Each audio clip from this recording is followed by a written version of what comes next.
Welcome back, tribe. Been a minute, been gone in Thailand, finally back home. Feels good to be back. And had some thoughts over the last month about the state of modern dating. And we'll start with the big picture. Basically, modern dating in the West. We all know it's a mess.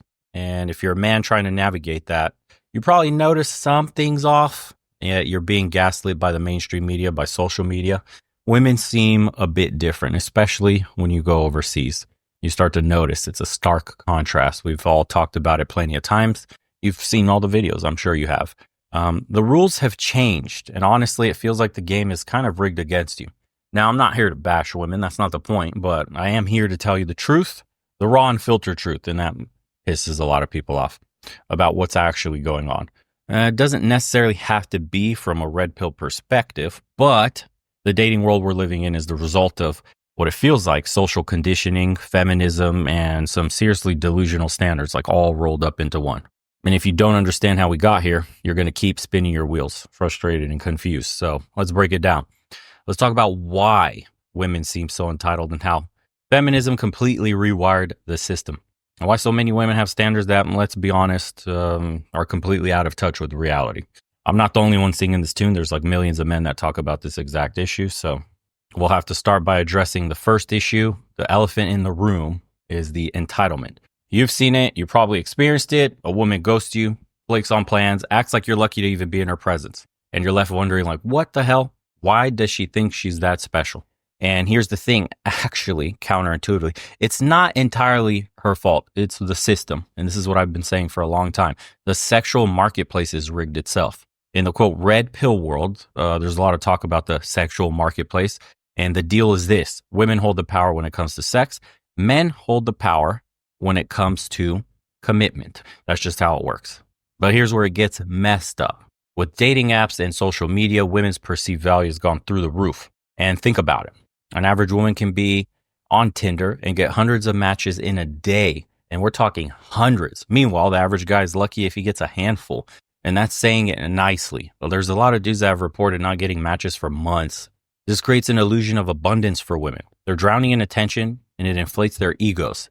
They start to believe that they're all that, even if they're not bringing much to the table themselves. And you should look at the comment section. There's this weird effect in social media where the women that aren't attractive, or let's just say we'll take an example, a super obese woman, morbidly obese, and the comment section underneath will be like, you go queen, slay queen, yes, boss girl, all this, strong, independent, hyping up her ego. But then you get an actually attractive woman and the comment section will start to tear her down, mostly from other women. The next stage in this is hypergamy. Women are biologically wired for it. It's basically desire to date or marry up, never down, and maybe on their level. And in today's world, that means they're looking for men who are not just attractive, but also successful, confident, and dominant. The problem, these men are rare, like extremely rare. But women are convinced they deserve one of the high-value men, even if they're not high value themselves. It's like they're playing the lottery, but they think they're guaranteed to win. And when they don't, they blame men for not being good enough. You gotta be a real man. You gotta step up. And then we have the princess syndrome. That's also an issue. From the time they're little girls, women are told they're special, they're beautiful, they're deserving of the best. And while there's nothing wrong with confidence, the narrative has been taken to an extreme level. And in the constant validation they get on social media, thirsty dudes in their DMs, likes on their selfies, and you got a recipe for entitlement. They've been told they're queens, and now they expect to be treated like royalty. But here's the kicker. They're not bringing queen's energy to the table. They're bringing demands, not value. There's a big difference. And we'll get into how feminism ruined dating. I'm not saying it's all bad. I'm sure it started with good intentions, equal rights, equal opportunities. But somewhere along the way, we know what third and fourth wave has turned into. It took a hard left turn, and now it's completely fucked up the dating dynamics. Masculinity is under attack. Feminism painted traditional masculinity as toxic. Traits like assertiveness, ambition, leadership, stoicism, all the things women are naturally attracted to are now seen as problematic. Hell, even the American Psychological Association deemed all those traits as toxic. Men who embody, and by the way, most of those were women that were working on that research paper. Men who embody these traits are labeled as toxic, guys. While the men who are passive or submissive are praised. It pays to be weak today. They're actively pushing for weak men. The irony is that women still want the masculine traits. They just don't want to admit it. So men are left confused. Do they be themselves and risk being called toxic, or do you play it safe and end up invisible? What's your choice here? Or do you just step out and go your own way from the game completely? We have the shift in gender roles too. Feminism has encouraged, let's be honest, women to prioritize careers and independence over family and relationships. And again, there's nothing wrong with that in theory, but in practice, it's led to a delay in marriage and childbearing. By the time women decide to settle down, they're in their 30s and 40s. And guess what? The pool of eligible men has shrunk. The high value men they were chasing in their 20s, these guys are either taken or not interested in settling down with someone older. And you end up with this imbalance where this pool of eligible men practically disappears. You can no longer get pregnant or struggle to. And you end up in that spinster lifestyle where you're the older woman with the younger boy toy. And they never last long term. Then you have the victim narrative. Feminism created the idea that women are perpetual victims of the patriarchy. And while there's certainly issues that women do face, we all know this is true. The glass ceiling does exist. The old boys club used to be there. It's got too far now. It led to a culture where women are rarely held accountable for their actions in dating.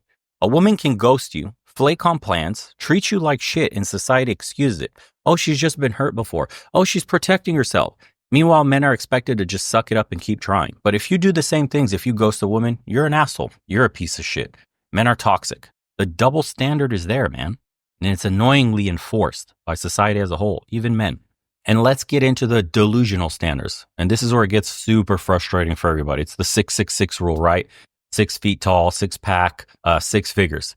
It's almost a fucking meme at this point, but it's rooted in reality. Women are chasing the men who are in the top 10% of attractiveness, wealth, and status, and it's still never enough. And again, there's nothing wrong with wanting the best, but the problem is most women aren't in the top 10% themselves. It's like they're playing a game of Monopoly, but they're starting on Park Place while you're stuck on Baltic Avenue, and they're acting like they deserve to win. And then they have a perfect partner fantasy. Thanks to rom-com, social media, dating apps, women develop this fantasy of what a perfect partner should look like. The Skittles man, the dude that's an amalgamation of everything, all the best traits of every man. They want him to be emotionally available, financially stable, physically fit, socially dominant, all while being completely devoted to them. This guy is the alpha simp, and he doesn't exist. And the thing is, even if he does, he's not looking for an average woman. Relationships require compromise, guys. They require effort. But many women have been sold this fairy tale, and they're not willing to settle for anything less. It's insane. Then you have the age factor. And I don't make all this up myself. You could ask plenty of guys for the women that are listening. We'll talk about age. Men's value tends to increase with it. We gain resources, status, experience. It takes time to get all those things. But for women, value is often tied to youth and fertility. That's where feminism came in. That was the glass ceiling. You were just seen as a baby-making machine. Times have changed. You could open a bank account, so you could start a business. You could go to college. You could do everything a man can do. But we've overcorrected way too much. And yet, what many women in their 30s and 40s still chase men in their 20s and 30s. We're getting into this weird, I don't even want to call it sugar baby, sugar daddy, or sugar mama, whatever you want to call it. But there's a huge pool, and it's increasing. By 2040, they said almost half of women will be childless or without a man. They're all going to be vying for those younger dudes. And they've started coming out with articles that are telling women to do that exact thing. And maybe it's cooler if you just date a younger man. They can keep up. But those younger men are not interested in long term. You're being used in the same manner you say a man's being used. That's with a much younger woman. But again, double standards. So it's like they're playing a game they already lost. Instead of adjusting expectations, they just double down, dude, crabs in a bucket. They blame men for not wanting to settle down instead of realizing that maybe, just maybe, they aim too high. And then we have the economics of all of this, obviously, of course. Dating is expensive, like really expensive today. And with the cost of living skyrocketing, wages are stagnant, inflation eating away at your paycheck, it's no wonder men are feeling the squeeze. Low pay, high expectations. The average guy is struggling to keep up. Rent, groceries, gas, everything, it's going up. And yet women's expectations haven't adjusted. They still want a man who can take them to nice restaurants, buy them gifts, and plan elaborate dates. But many of these women are bringing much to the table financially. They're not splitting the bill. They're not offering to contribute. They just expect you to pay. And if you can't, well, you're labeled as cheap or not ambitious enough. It's like a lose-lose situation for every guy out there. Then we have the rise of sugar babies and transactional relationships because of that. Times are hard. And let's talk about the darker side of financial imbalance that we're seeing with wages today. With the cost of living so high, some women have turned to transactional relationships to fund their lifestyle. Sugar babies, OnlyFans, selling nudes online. It's all part of the same trend. Women are monetizing their sexuality because they can. And let's be clear, this isn't about empowerment. It's about desperation. These women are trading their dignity for bags, shoes, trips, flights, you name it. They're selling themselves to the highest bidder. And it's creating a toxic dynamic where men are seen as ATMs and not partners.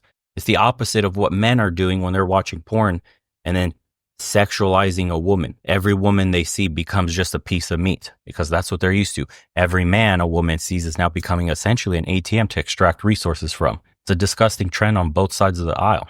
And the thing is, this behavior is not sustainable. Eventually looks fade, the money dries up. And what are these women left with? A high body count, a trail of broken relationships, and a sense of emptiness. And then you got promiscuity and the top percentile problem. We all know it very well. It's a touchy subject, but it's important to address because it's shaping the dating landscape. Women are sleeping with more men than ever before. And the catch is, they're not sleeping with average men. Studies have already shown the majority of women are only interested in the top 10 to 20% of men. These guys are all tall, attractive, wealthy, socially dominant. The result, a small group of dudes are having sex with a majority of women, while the rest of men are left out in the cold. And it's not just sex, it's relationships too. Women are holding out for these high-value men, even if it means staying single for years. And what is the impact on relationships? High body counts aren't just a moral issue, they're a practical one. Research shows that the more sexual partners a woman has had, the less likely she is to form stable long-term relationships. She's become desensitized to intimacy, always chasing the next thrill, the next upgrade, the next paycheck. And let's be real, no man wants to commit to a woman who's been passed around like a blunt at a frat party. It's not about slut shaming, it's about self-respect. If a woman doesn't value herself enough to set boundaries, why would a man? Think about it. Another issue we're facing is the man-hating in the West. Can we talk about it? Because obviously you get demonetized if you do. It's one of the most toxic aspects of modern dating, the growing disdain for men. Normal men are invisible. Average men, guys who work hard, pay their bills, treat women with respect are being ignored. Women don't want normal, they want exceptional. They want a man who stands out in every single way. And if you don't meet the standards, congratulations, you're invisible. It's like we've been erased from the dating pool. Women would rather chase a man who treats them like shit than settle for a decent, hardworking man. And it's not just frustrating, it's dehumanizing. And if you look on social media, there's a rise in man-hating rhetoric. Look all around you.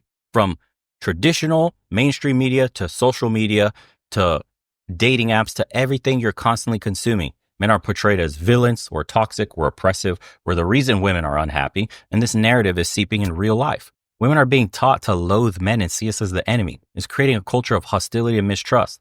Men are walking on eggshells, afraid to say or do the wrong thing.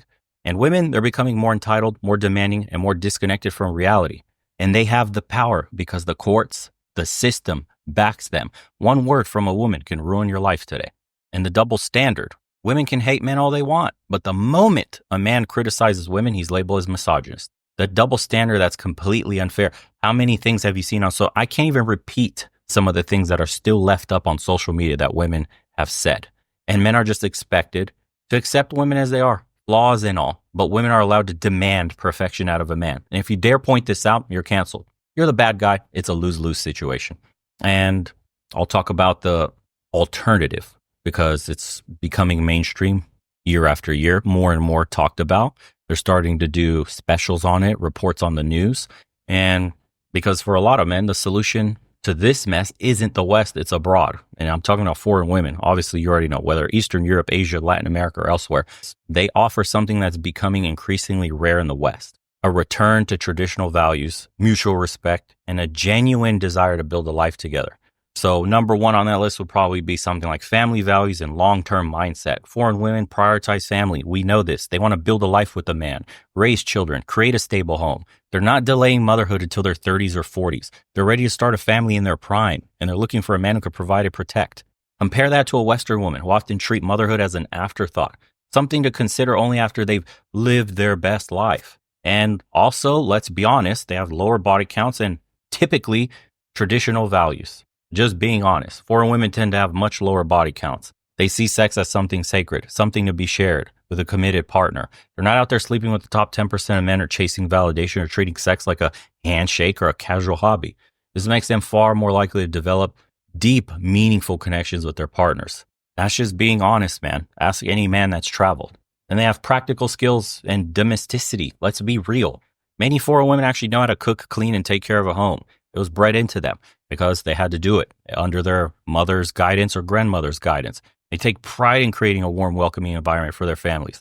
And be honest, there's something incredibly attractive about a woman who can cook a homemade meal or keep a house clean. In the West, these skills have been devalued. Many Western women see homemaking as beneath them. How sad is that? And a lot of foreign women actually reject feminism.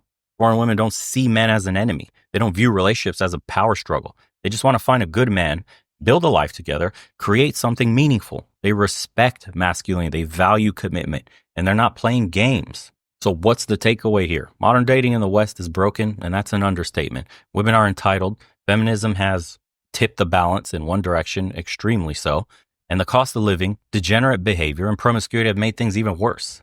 But here's the thing. You don't have to play by their rules. You don't have to settle for less than you deserve. Foreign women offer a reminder of what relationships should be. Any man with a blue book could tell you that. They value family, respect masculinity, and are willing to put in the work to build a life together. And that's really all a man is asking for. So don't settle for less. Don't play the rigged game. And don't explore opportunities that are less than what you deserve. Take a break if you have to from dating in the pool in the West. And instead, start exploring opportunities that are out there with the blue book, because the world's a big place and there are plenty of women who still understand what it means to love and respect and support a man. You can go out there and find her. It just takes a little bit of extra effort and maybe some time to build yourself up. But it does exist. And yes, it's true. It's harder than it's ever been. But that's only if you keep fishing in the same rotten pool that you're stuck in. And just some thoughts I was having while I was overseas, while I was seeing the dynamics between men and women there, the family, the culture. Still overseas, technically. I've been gone out of America for about a year now, and I've seen Asian cultures in Thailand, and I've seen Eastern European or Balkan cultures here in Romania. And go where you're treated best, guys. That's all I could really tell you. And for the ladies, you're doing yourself a disservice. Men are not your enemy. We're not trying to suppress you and hold you down. We just want to build a life with you. We would like to treat you like queens. Every man would love to have his own queen and give her everything he possibly could, but your demands are just out of this world. They're an affront to what you're really bringing to the table. If you're a bit more humble, any man would take you on, would try to give you everything he possibly could. Start a family, work his ass off, break his back to come home to a nice smelling house where food is being cooked, fresh meals in the air, little kids running around happy, giggling, laughing, playing, nice yard, dog, everything manicured, clean. Guys strive for that kind of life, but somewhere along the way, we lost that. We look at each other as the enemy. We try to get something out of one another at all costs. We're looking to screw each other over. There's division that's being sowed on both sides, whether you go down the black pill or you go down the fourth wave of whatever you want to call this women's empowerment. Each side is preying upon the other, creating more and more zealots where they'll be lonely forever. That's not how the world is supposed to be. That's why our empire, that's why our societies, and that is why our culture is crumbling. Because the further they divide us, whoever they are, you can label they as whatever you want, the more and more destitute we'll become. And that's all it's ever been, a ploy for control, for power. Because the powers that be know a strong backbone is a nuclear family and the extended family supporting it. That's how you achieve freedom. That's how you achieve social mobility in this world. That's how you could build power. And if you keep people separated and dependent on the system, they'll never be powerful enough to challenge the status quo. That's what the game's always been. But I digress. Let me know what you guys think in the comments below. And it feels good to be back. Appreciate you guys for tuning in. We'll see you on the next one. P.S. If you haven't already, subscribe to the second channel. Links are in the description below. Appreciate everybody in the private community. I'll be going back on calls now that we're back home. And I look forward to talking to you guys, everybody else that signs up, as well as everybody that's been doing private consults. Thank you guys. Appreciate all the support. Take care.